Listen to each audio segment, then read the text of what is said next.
To start the Cousteau Bonnet, you want to begin with a German twist cast on. This is going to give you a really stretchy cast on.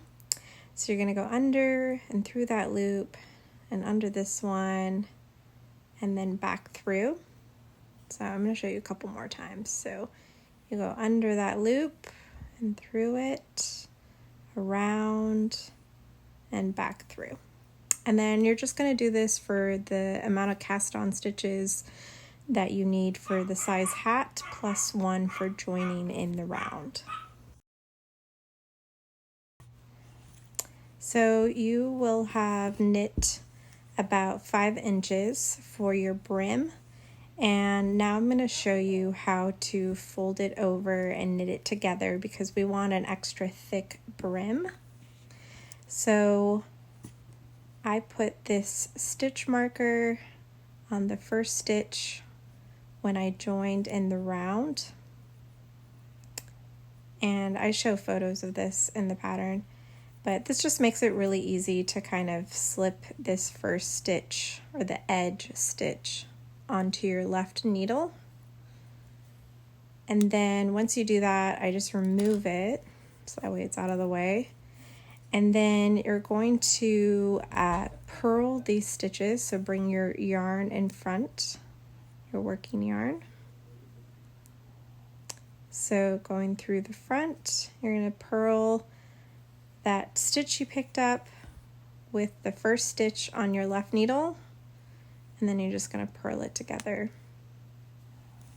And I'm going to show you this again. Yeah, and this is a little finicky. It can get kind of tight, but you'll get the hang of it eventually. So now I'm on to my second one. I picked up a second stitch from the edge, and then putting that in through the second stitch and then purling it together. And what this does is it just folds it over, and then you can kind of continue knitting the round going up from there.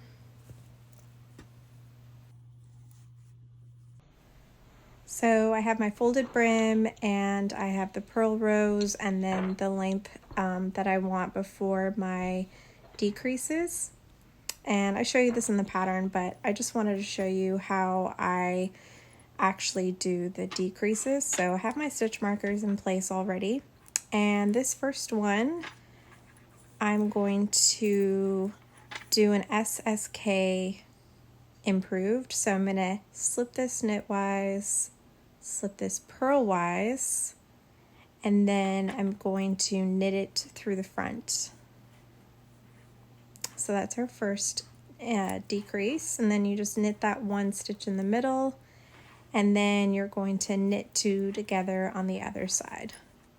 So you just want to repeat this for 1 row all the way around. And once you've done that, I'm going to show you what I do on the round where I don't decrease. So every other row you're decreasing. But to make this SSK lay a little bit better, instead of knitting it normally, you want to actually knit it through the back loop. And this is going to make it look almost identical to your knit 2 together on the other side.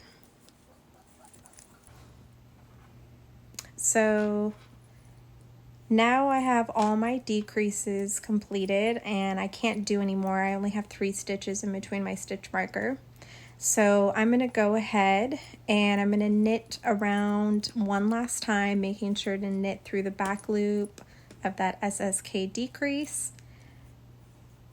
And I'm also going to remove all of my stitch markers too.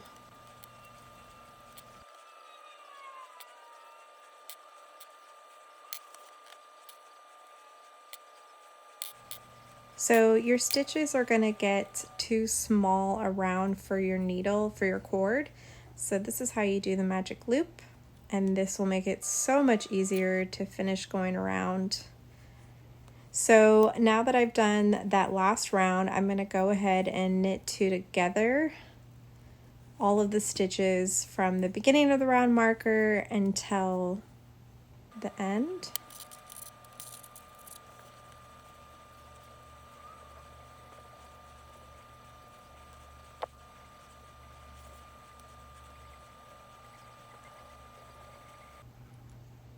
So now I have all of the stitches knit together. So now I'm going to actually transfer this onto the end of the yarn. So I'm going to cut it, place it into a tapestry needle, and we're just closing up the beanie at this point. So you're just going to transfer all of the stitches.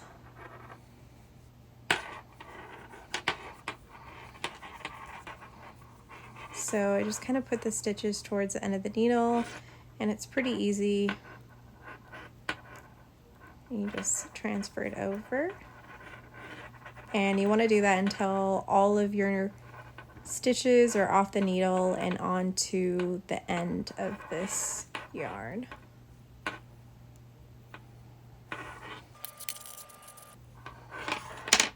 So I have all of my stitches. Now I can pull that through, and you can see it's already tightening it up, but I'm going to place the tapestry needle through the inside of the hat so I can weave my in on the inside where you won't see it.